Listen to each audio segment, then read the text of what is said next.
Alors moi, je m'appelle Rolando Grandi, je suis gérant Action internationale et thématique à la financière de l'Échiquier. 3 choses sur moi, je suis un geek, je suis un gamer, je suis un millénial. Qu'est-ce que ça veut dire tout ça? Que j'adore l'innovation.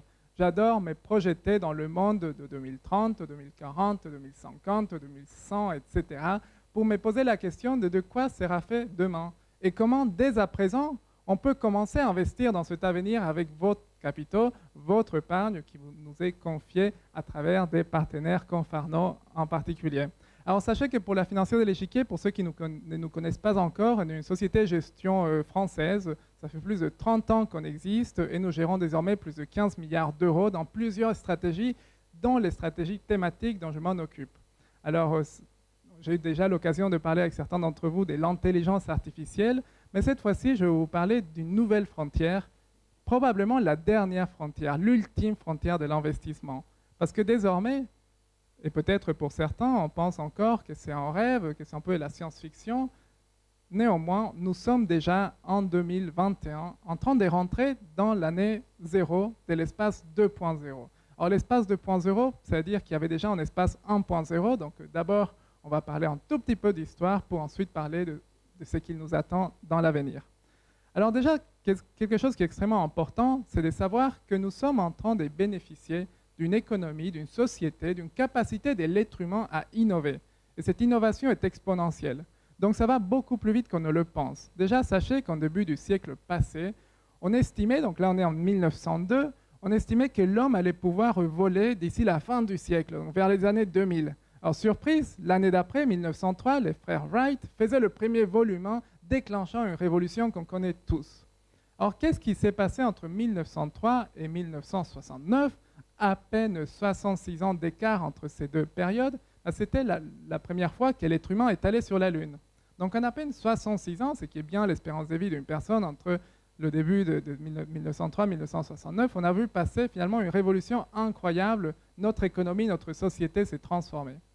Donc moi j'invite maintenant, et j'appelle à votre imagination, à vous poser la question, où serons-nous 66 ans après la première mission, la mission Apollo 11. Alors on serait en 2035. 2035, c'est pas si loin, finalement, c'est un peu moins de 15 ans.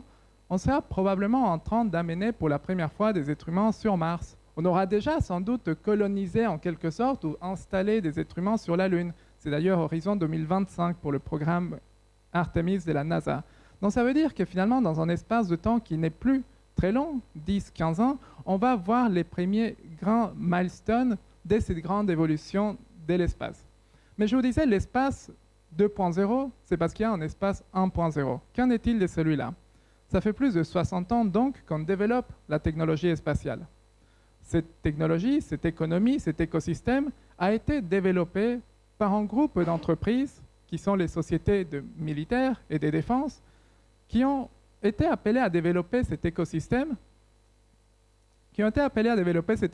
puisque nous étions dans un contexte très particulier qui est celui de la guerre froide. Donc pendant cette période, évidemment, ce sont les sociétés militaires et de défense qui ont développé les activités et l'économie spatiale. Qu'est-ce qu'on peut constater maintenant, 60 ans après cette première révolution spatiale, qui a déjà d'ailleurs permis de créer un écosystème de plus de 400 milliards de dollars de valeur. Donc l'espace, c'est déjà une économie qui existe, 400 milliards de dollars d'activité économique annuelle qui se développe grâce à l'économie spatiale. En croissance à 2 chiffres, d'ici l'année 2045, on sera sur une économie, un marché adressable de plus de 2700 milliards de dollars. Donc c'est une croissance qui est estimée assez importante, assez forte. C'est nécessaire, c'est important pour les acteurs qui se positionnent dans la thématique spatiale de bénéficier d'un marché en croissance en lui-même. Mais l'espace 1.0 avait quand même quelques limites. Il y avait des limites parce que les sociétés militaires de défense n'ont pas cherché à réduire les coûts de leurs activités spatiales.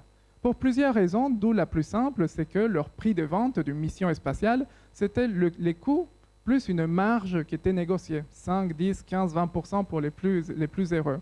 Donc aucune incitation économique à baisser les coûts. L'espace était donc cher. L'espace étant cher, les lancements des fusées étaient rares, étaient peu fréquents, étaient très coûteux. Donc en plus, on était sur une logique où on apprenait très lentement, parce que plus il y a des itérations, plus on arrive à faire des lancements, plus on apprend et plus rapidement on innove. Et donc, si on pense au fait que les lancements étaient très chers, étaient peu fréquents et l'innovation était très incrémentale, il n'y avait pas de disruption, on s'est retrouvé dans un système qui était en croissance très modeste au cours de ces 60 dernières années. La bonne nouvelle, c'est que nous rentrons désormais dans un nouvel espace. Un espace qui va être dit, donc là vous voyez ce que je viens de dire, dernier élément qui est important, c'est qu'il n'y avait pas de prise en compte de l'ESG dans ces sociétés-là. L'espace est déjà pollué. Et on reviendra finalement, parce que finalement les interventions de ce soir s'égroupillent pas mal, l'espace, bien qu'il a l'air d'être très science-fiction, on va vers l'au-delà, c'est aussi un écosystème qui permet d'améliorer la vie sur Terre, et on verra comment. Alors, ce qui est intéressant de voir, c'est que dans cet espace 2.0, dans lequel cette année, c'est un peu cette année où ça commence, nous sommes face à 3 éléments. Des entrepreneurs visionnaires, qui pendant les 10 dernières années ont réussi à lever des capitaux dans les marchés privés pour financer leurs activités. On connaît tous Elon Musk, Jeff Bezos, donc respectivement fondateurs de la société SpaceX, Blue Origin. Moins connus sont d'autres entrepreneurs comme William Marshall de la société Planet, celui qui est en bas à gauche de l'écran, ou encore Peter Beck, qui est juste en face de lui, qui a créé une société néo-zélandaise qui permet de faire des lancements depuis la Nouvelle-Zélande. C'est extrêmement intéressant, c'est que ces sociétés arrivent à faire désormais. Planet, pour vous donner un indice, une idée, c'est une société qui déjà en 2020 générait 100 millions de dollars de chiffre d'affaires. Donc on est loin d'être dans des startups spatiales qui n'ont même pas des satellites en orbite, qui n'ont même pas d'activité économique. C'est 100 millions de dollars en croissance à 2 chiffres, plus de 20% pour la croissance de cette entreprise. On est donc sur des activités concrètes qui sont en train d'impacter favorablement notre planète. Pourquoi? Parce que si on reste sur l'exemple de Planète, cette société qui dispose de plus de 200 nanosatellites en orbite, capture aujourd'hui plus de 3 millions de photographies. Ces photographies spatiales permettent de faire plein de choses, comme le suivi du changement climatique. Plus de la moitié des indicateurs déterminés par l'ONU pour suivre le changement climatique sont des données spatiales. Et ces données sont vendues donc à des ONG, à des États. 28% du chiffre d'affaires est vendu à des agriculteurs qui achètent ces datas en temps réel pour pouvoir améliorer leurs activités, optimiser l'utilisation d'eau, réduire les pesticides et plein d'autres choses. Donc ce sont des entrepreneurs visionnaires qui veulent changer les choses. Mais s'ils peuvent changer les choses, c'est parce qu'ils ont aussi de la technologie. Il y a aussi de l'innovation qui s'est déversée dans le spatial. Première grande innovation, c'est l'impression en 3D.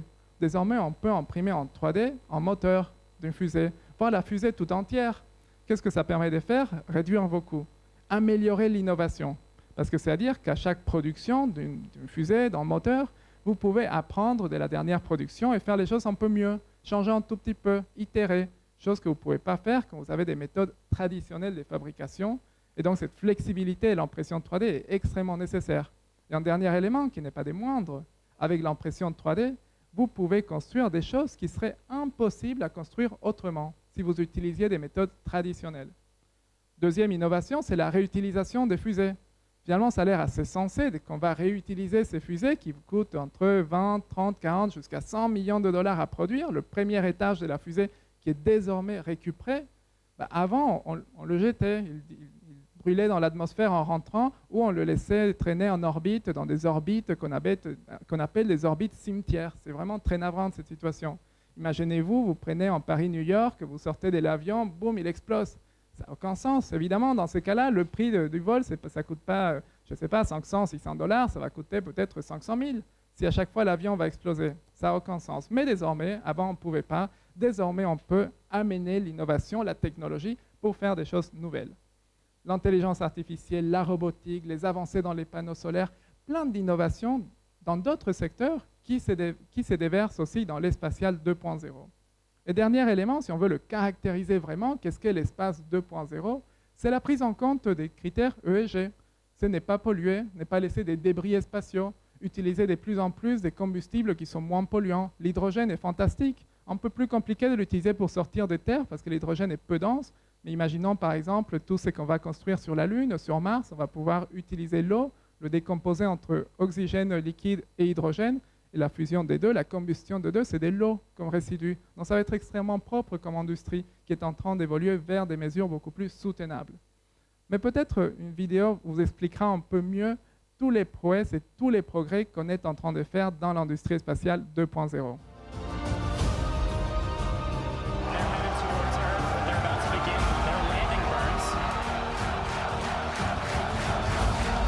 And that landing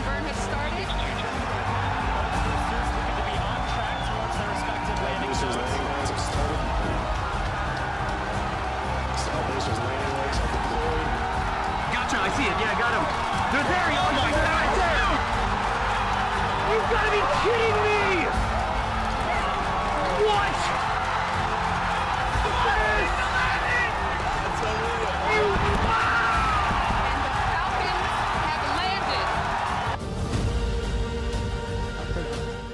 J'anticipe parce qu'on me l'a demandé. Non, ce n'est pas les séquences du prochain Star Wars. C'est quelque chose qui existe déjà. Désormais, ce balai cosmique, comme j'aime bien l'appeler, existe et on peut voir que ce sont des choses qui ont l'air évidentes. Ça a pris beaucoup d'années pour arriver à faire ça. Et là encore, on est sur une vidéo qui date un peu parce que les technologies se sont énormément développées depuis. Mais c'est ça l'espace 2.0, c'est ça l'opportunité que nous sommes en train d'aller chasser, d'aller chercher pour transformer toute cette opportunité économique en croissance à 2 chiffres pour le marché spatial, toutes ces innovations, toute cette vision de ces entrepreneurs qui sont en train de changer l'existant et de nous amener, d'amener finalement l'espèce humaine au-delà de nos frontières, de notre planète, mais aussi dans ce double objectif d'améliorer la vie sur Terre, c'est ça finalement notre fonds Échiquier Space et c'est ça que nous cherchons à capturer. Donc comment faire? Comment investir dans l'espacial? Quels sont les thèmes? Quelles sont les entreprises sur lesquelles on va se positionner? L'espace n'est pas une technologie, c'est un écosystème. C'est-à-dire qu'il y a une chaîne de valeurs d'acteurs impliqués dans l'investissement, dans le développement, dans la démocratisation de l'espace. Donc nous, on a créé 4 catégories de sociétés dans lesquelles on investit. Alors, la première, ce sont toutes ces activités qui vont avoir lieu sur Terre. Or, pourquoi sur Terre, sur l'espace, pardon, dans l'espace? Pourquoi? Parce qu'on va avoir des satellites. L'avantage, c'est que désormais, on utilise des orbites beaucoup plus basses. On est à peine 400-500 km au-dessus de la Terre, donc c'est un peu l'altitude de la Station internationale de l'espace. On n'est plus dans la logique d'auparavant qui était lancée des satellites à plus de 35 000 km, donc des satellites qui pourraient faire un peu la taille de cette salle. Désormais, on envoie des satellites qui font la taille d'une bouteille. Donc c'est extrêmement différent, on peut en lancer plus, ils coûtent moins cher, et donc on peut aussi plus rapidement les remplacer par des satellites plus performants. Cette société Planète, j'en ai déjà touché un mot, c'est une société qui est très innovante, très dynamique et très engagée à aider, depuis l'espace, la Terre à combler plein de défis dans l'agriculture, dans le monitoring, pensant à l'urbanisation et comment il faut suivre le respect des différents permis de construire, des différentes activités de développement urbain, la planification des villes du futur. Pensons aussi dans la transition énergétique. Il faut aussi savoir que ce n'est pas binaire. Il y a toute une industrie d'énergie pétrolière qui est en plein déclin, ça on le sait, mais qui nécessite d'être observée depuis l'espace. Pourquoi? Parce que dans certaines pipelines, par exemple, il y a des fuites de pétrole qui, généralement, dans le monde d'avant, sans la technologie spatiale, pourraient prendre des jours à être identifiées. Et entre-temps, on a déjà pollué tout l'espace environnant. Désormais, avec la technologie satellitale des planètes et ces algorithmes d'intelligence artificielle, on arrive à détecter en quelques minutes seulement des fuites dans des pipelines, puisque la qualité de l'image s'est énormément améliorée entre-temps. Donc, première typologie d'actifs dans lesquels on investit, ce sont toutes celles qui ont leur activité depuis l'espace. Alors, pour aller dans l'espace, il faut aussi créer cette autoroute spatiale. Donc là, ce que nous voyons en image, c'est le lancement réussi de la société Rocket Lab et sa fusée Electron. Donc, c'est la première version de sa fusée. Ils sont déjà en train de travailler sur une fusée encore plus grande qui s'appelle Neutron. Et cette société est en train de démocratiser l'accès à l'espace. C'est la première société au monde qui dispose de son propre centre de lancement privé. Donc là, on est en Nouvelle-Zélande, mais ils participent aussi dans des lancements depuis les États-Unis. Cette société génère déjà plus de 30 millions de dollars de chiffre d'affaires pour les premiers 6 mois de l'année 2021, une croissance de plus de 200%. Et donc, on voit bien que la société est en train de bénéficier du besoin d'aller dans l'espace, de démocratiser cet accès. Parce que lorsqu'on a l'infrastructure qui permet d'accéder à l'espace, derrière, il y a plein d'applications qui se développent. On a parlé des planètes, on aurait pu parler des Spire, des Black Sky. On a des sociétés qui sont en train de travailler à créer des data centers dans l'espace. Ne serait-ce que dans cette semaine, on a eu Blue Origin qui annonçait leur modèle de prochaine station internationale spatiale qui sera privée cette fois-ci. Donc, plein d'activités qui se développent aussi en orbite, mais il faut y accéder. Et donc, c'est là où ce type de société intervient. Mais ce n'est pas tout. C'est pas tout parce qu'aussi, il faut savoir que sur la Terre, on a des entreprises qui bénéficient de ces données. Je parlais de l'agriculture, c'est un très bon exemple, parce que les sociétés qui achètent aujourd'hui les données satellitaires, qui achètent toute cette infrastructure qui est mise en place dans l'espace, peuvent en bénéficier aussi sur Terre pour optimiser leurs activités, pour créer des avantages concurrentiels. Et c'est là où finalement l'investissement thématique est assez vertueux, parce qu'on arrive à capturer la création des valeurs de ces thématiques, de ces secteurs, de cette innovation, au travers plusieurs acteurs, dès lors que ces acteurs gagnent en compétitivité, réduisent leurs coûts, accélèrent dans leur croissance, créent des avantages compétitifs durables. Et dans l'agriculture, typiquement, c'est quelque chose qu'on observe désormais. Donc, ce sont des activités sur Terre, et on aurait pu parler de l'assurance, par exemple. On a des assureurs en portefeuille qui achètent en temps réel des datas depuis l'espace pour améliorer leur modèle de pricing du risque, pour prévenir les assurés en cas de catastrophes naturelles anticipées, et surtout de pouvoir mieux gérer leur activité par la suite et réduire leurs pertes en cas de catastrophes naturelles. On l'a déjà vu, par exemple, avec notre assureur en portefeuille et comment ils se sont vraiment protégés de la catastrophe naturelle qu'il y a eu au Texas au début d'année. Et tout ça grâce à la data satellitaire. Dernière catégorie qui est extrêmement importante, c'est les technologies transverses. Je vous disais, on peut imprimer en 3D une fusée, donc vous le voyez devant vous. Ce sont des nouvelles sociétés qui arrivent, grâce à ces méthodes additives, de faire des nouvelles choses, de faire des choses beaucoup plus rapidement, à moindre coût et itérer beaucoup plus rapidement. Donc ça, c'est la société Vélo 3D qui nous propose ce type d'innovation. C'est une cotation récente en bourse, donc nous, on est actionnaire de l'entreprise, puisqu'elle permet justement de permettre aux autres sociétés spatiales de développer leur activité. Et donc, c'est ces genres d'investissements dans lesquels on se positionne. Donc, tout ça, on le retrouvera aussi dans cette vision, si j'arrive, voilà, où vous voyez notre portefeuille, quelques sociétés qui sont là. Donc, c'est là où c'est intéressant. On est sur un écosystème qui est extrêmement vaste, qui est extrêmement diversifié. Mais pour que cela puisse fonctionner, pour que notre investissement sur ces sociétés qui sont présentes dans tout l'écosystème spatial fonctionne, il faut aussi qu'on se pose des questions quant à la soutenabilité de la thématique. Pourquoi cette soutenabilité est importante? Parce qu'on a vu que l'espace était déjà pollué, on a vu que l'espace faisait beaucoup dans l'espace 1.0, ils avaient beaucoup de challenges sur les combustibles, sur l'organisation de ces sociétés.